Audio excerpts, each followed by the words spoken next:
Please make welcome Cowboy Ron.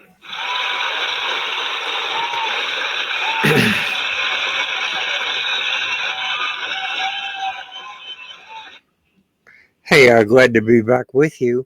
Um, I've been practicing with this StreamYard. I really like the system. It doesn't take a lot of money to get involved with it, but trying to do an overlay, but it's not working very good, uh,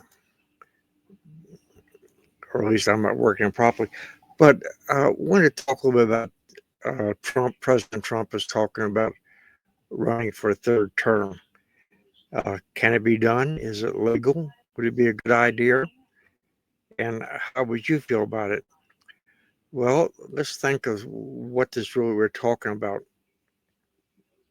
At one time, uh, a president could run as much as the people cared to return him to office.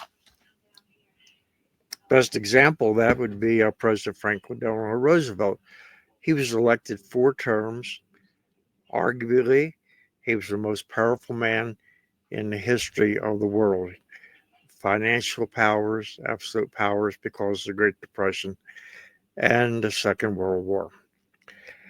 But he didn't finish all of his fourth term. He was only in there a few months, and he died of a hemorrhage. And President Truman then took over his administration. Now, for me, what I would consider President George Washington, he fought 7 years for our independence away from home, only went back to Mount Vernon, I think, about 5, 6 times in 7 years. He could have been a king, emperor, and he could have certainly had a third term. So I would personally bow to his wisdom that it was good for a president to only run for 2 terms. Personally, though, I like being able to make that choice myself and not being mandated by term limits. I don't think term limits is a great way to go. But again, I think also President Trump, uh, you know, he'll be in his 80s. And there's plenty of people to take over. I think that's very competent. J.D. Vance, the governor of Virginia, the governor of Florida. And I don't, I'm not happy with that concept because it's going to cause so much political upheaval that the work that President Trump got elected to do for us is going to slow down, come to a bind. I really don't think he wants a third term. If you read his book, The Art of the Deal, and the other Thinking Big, he mentions in there sometimes to negotiate, you have to act crazy. Well, if that's what it took to negotiate a deal, there's plenty of politicians that would be great negotiators. So I don't really think he wants a third term. But what would you have to do? Well, there's only 2 ways I can think of. You'd have to go back to Congress and change the law where a president could run as many times as he would like.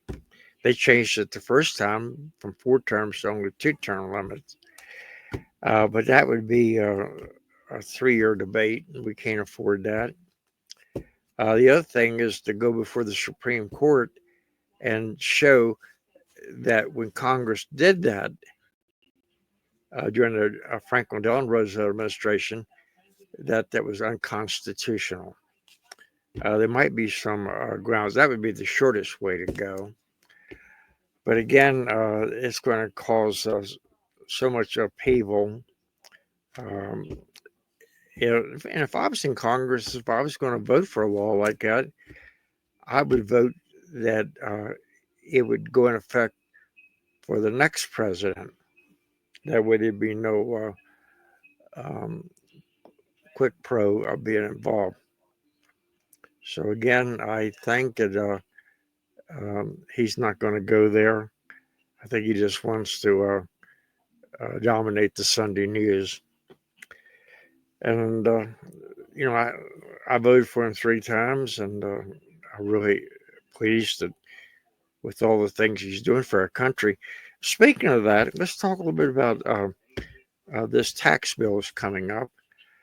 And some of these tariffs, if manufacturers or companies will come back to the United States, um, no tariffs on their products, better tax deals, and that has a couple um,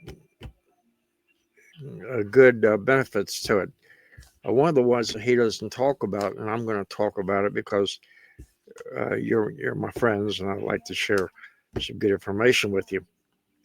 One of the things is, of course, as more manufacturing companies come back to the United States, that's more jobs for us, more tax revenue, and a good way to get our debt paid down from $30-some trillion. Other thing, would be is keep us not being so dependent on China for things that we need, especially medicine. I would also urge the president, when it comes to manufacturers outsourcing their products overseas, there ought to be a plan in place that if we were to go to war with China or some other country, or if it was become difficult to get our merchandise, that manufacturers in America should be able to, at a moment's notice, to get back online, producing the essentials within, say, 3 or 4 business days. Now, one of the other things is hopefully we're not going to go into a third world war. But if we are producing, have more manufacturers in this country with anything, cars, trucks, planes, solar panels, that aids us quite a bit if we go to war. Japan,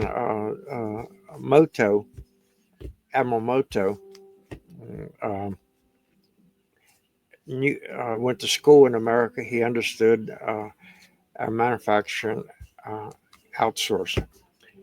And he was asked if we could win a war with the United States of Japan. And he says, not a long war, a short one maybe, because we could produce stuff. We could outproduce more tanks, bombs, things like this. And when you get these manufacturing companies in here, they can be converted over pretty easily to boost things that we need, whether it be a mask, ammunitions. Don't forget, we think of Ford as the Model T, but they were a major contributor with bomber planes during the Second World War. Something else I wanted to mention to you about this. During the Second World War, the very worst day during that war, meaning the most amount of ships that were sunk by the Nazi subs, wolf packs, and where products went down to the bottom of the ocean, never to be used again. The very worst day, and I repeat,